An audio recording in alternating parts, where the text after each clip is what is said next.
After being cited as a witness, exiled former ally Gedu Andargachew rejects Abiy Ahmed's parliamentary claims on the Tigray war as false in a public letter. Prime Minister Abiy Ahmed, in a parliamentary address on February 2, 2026, publicly described tensions with Eritrea during the Tigray war, citing alleged destruction and abuses committed by Eritrean forces in several towns across Tigray. In his remarks, Abiy stated, "We did not fall out with the Eritrean government because we raised the issue of the port of Assab. The conflict began when, as we entered Shire, Eritrean forces were demolishing buildings. When we passed through Aksum and the youth of Aksum were being massacred. When factories in Adwa were dismantled and looted, and when in Adigrat they uprooted the pharmaceutical factory and destroyed what they could not remove." The Prime Minister added that his government was aware of these developments at the time, but chose not to speak publicly while fighting on multiple fronts. He further claimed that he had sent envoys to Asmara to urge Eritrean authorities to stop mistreating my people, referring to the people of Tigray. During the address, Abiy referenced former Foreign Minister and Security Advisor Gedu Andargachew as a witness to these communications, stating that Gedu, currently in exile in the United States, would confirm the account. He noted Gedu's personal integrity, describing him as a devout Orthodox Christian. Gedu responds. On February 4, 2026, Gedu Andargachew issued a 3-page written response in Amharic disputing the Prime Minister's account. The statement, translated by UMD media, see below in full, challenges several elements of Abiy's parliamentary remarks. In his letter, Gedu asserts that Abiy's claim that he was serving as foreign minister during the relevant period is entirely false, stating that he was removed from the position on November 4, 2020, the day after the war began. He further maintains that while he traveled to Asmara as an envoy in early January 2021, the message he carried differed significantly from the one described in Parliament. According to Gedu, the message conveyed 3 main points. 1. A congratulatory message to President Isaias Afwerki regarding joint military operations against the TPLF. 2. Expressions of gratitude for Eritrea support. 3. A discussion about managing international scrutiny over alleged human rights violations. Gedu states that he suggested explicitly requesting Eritrean troop withdrawal from Tigray, but was strictly warned not to raise that issue. He writes that no message regarding the mistreatment of the people of Tigray was included in the instructions he received.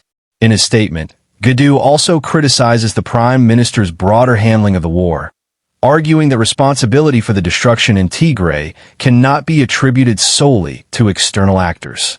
He further alleges that Abiy previously expressed hardline views towards the people of Tigray during internal meetings. Broader implications.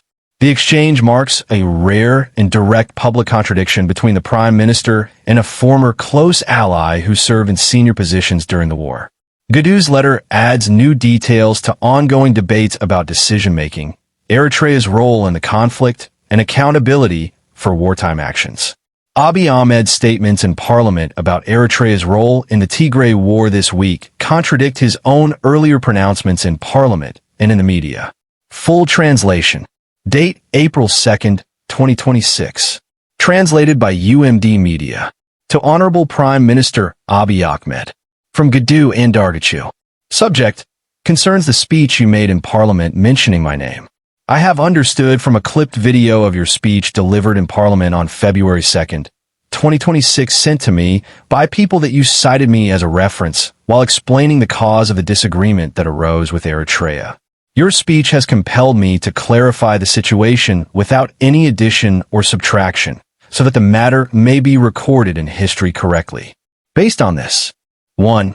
On my part, I had no desire to give an opinion on matters concerning the relations between Eritrea and Ethiopia. This is because I believe that the history of relations between these two sisterly countries, being largely filled with conflict, should be handled with caution and responsibility. Therefore, I had decided not to speak about the matter as I know it. In any case, since the Tigray War began until the Pretoria Agreement halted it, I don't think there was a time when the Eritrean military remained without crossing sides from the Ethiopian National Defense Force.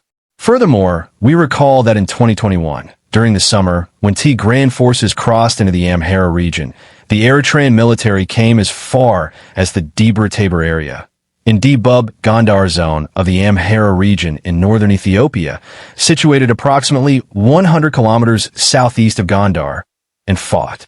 The Ethiopian National Defense Force and the Eritrean military stopped conducting joint military operations only after the public announcement of the cessation of hostilities agreement reached through the Pretoria talks. Until then, however, they were together in a manner resembling one country's army. If there was any difference, it might be that after the second round of war ended in the middle of the conflict and Tigrayan forces left the Amhara region, when the war paused, while Ethiopian Defense Force officers were being promoted in rank, Eritrean officers were not included. 2. After all that damage, at this time, while I was expecting you to ask for forgiveness from both the people of Tigray and the people of Ethiopia, you presented the issue in a convoluted manner, and I chose to give an explanation only on the minor point you raised. The damage inflicted through the participants of the war, including the Tigrayan forces, during the war in the Tigray region has placed the people of Tigray in an unbearably difficult situation. Therefore, trying to absolve oneself by claiming, "I am innocent of the blood," while holding only one party accountable for this act, beyond being unable to escape legal, political, and moral accountability, will prevent the appropriate lesson from being learned so that such destruction is not repeated.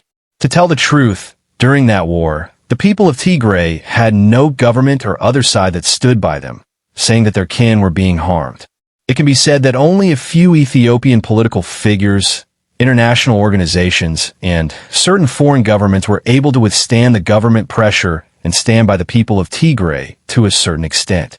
This is the Ethiopians' true and tragic recent history. 3. I could have been one of those people who would be happy if God guided you to improve your terrible and broken relationship with the people of Tigray.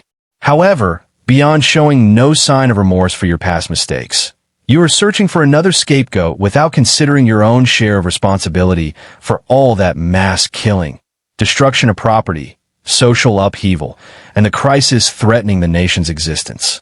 Moreover, the current turmoil seems like an effort to create another new crisis that overshadows the existing critical national situation, which has caused me great concern.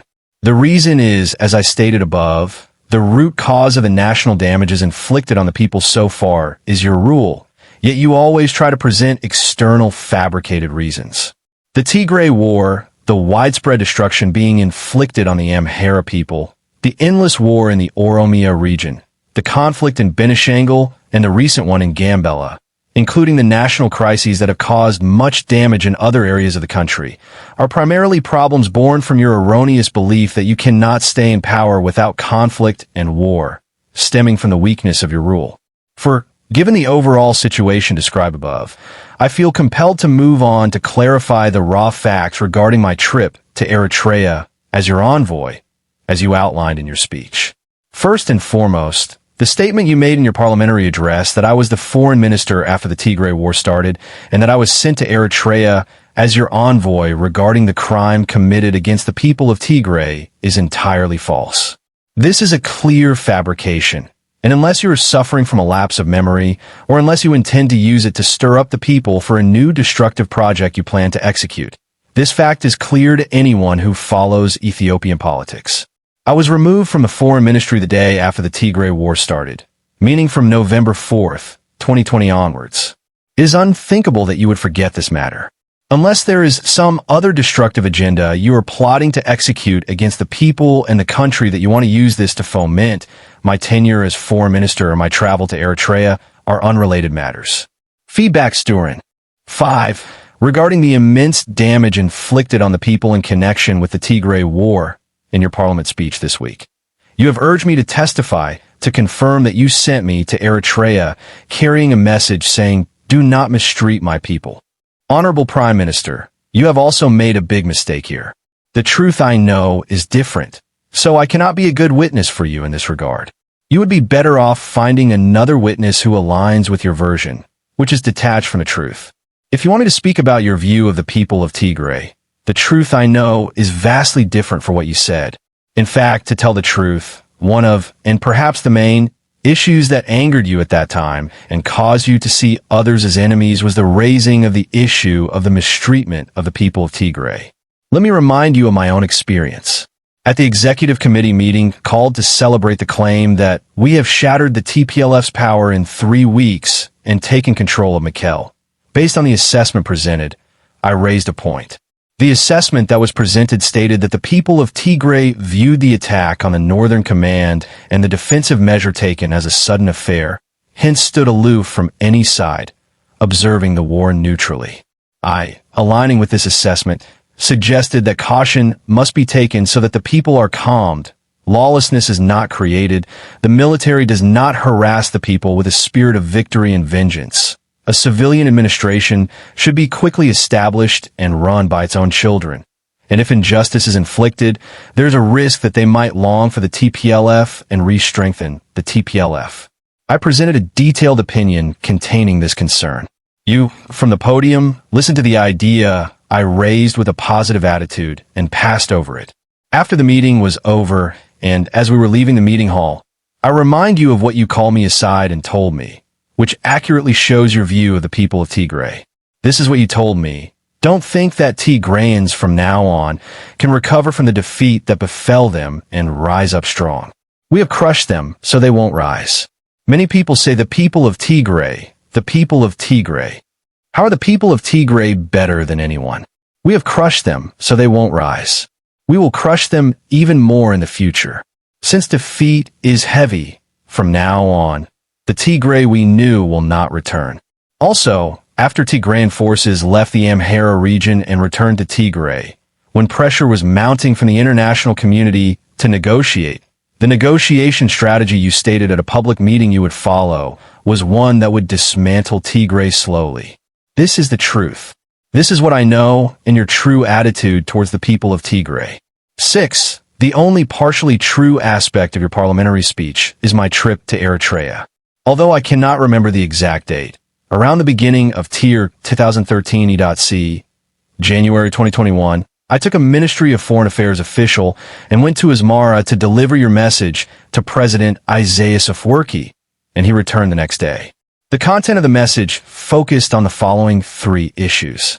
First, to convey a congratulatory message to President Isaias for our joint victory in the coordinated operation we undertook against the TPLF. Second, to express gratitude to the government and people of Eritrea for their brotherly support in receiving our forces and providing them with care when the Northern Command, which is part of the Ethiopian Defense Army, was attacked, and subsequently in preparing for a counteroffensive. Third, that some supporters of the TPLF and external forces who do not desire the good relations between Ethiopia and Eritrea have initiated a widespread defamation campaign through various international organizations and media outlets, linked to allegations of human rights violations. The messages conveyed were that since this matter, if left unchecked, could bring trouble upon both of us, we must exercise shared caution. After you relayed these messages intended for the president, I, for my part, raise a question to you about adding one more point to include. That was, we have publicly announced the end of the war. What the international community is asking of us is for the Eritrean forces to withdraw from Ethiopia / from Tigray. So, why don't we explicitly tell the Eritrean government to withdraw its forces? But you strictly warned me not to ask them to withdraw their forces. Then, I accepted the mission given to me and we parted. Beyond this, there was no message you gave me or even mentioned to me concerning the people of Tigray. At that time, the concern that preoccupied you was the trouble that the opened human rights violation case could bring upon us, not at all the suffering that befell the people of Tigray. The next day, we boarded a small charter plane prepared for us and arrived in Asmara. Eritrean officials were present at Asmara airport, and after receiving us, they took us to where President Isaias was. We presented the message we held for the president. There was nothing in the message we carried that created controversy between us and them. What I recall is that when I explained to President Isaias about the human rights violation campaign against us, the response from his side was, all necessary caution should be taken. We will pass on instructions to our subordinate structures, and you do the same. For the rest, there is much work to be done, as Abiy and I have agreed. Although I have no knowledge of the alleged agreement between the two leaders, we concluded our discussion in complete agreement and returned to our country. Upon my return to Addis Ababa, I called you the next day and reported to you that in my positive conversation with President Isaias, he said regarding the human rights issue that we all must exercise the necessary caution. Our phone conversation then ended. This is the truth I know. Thank you. Gedu Andargachew.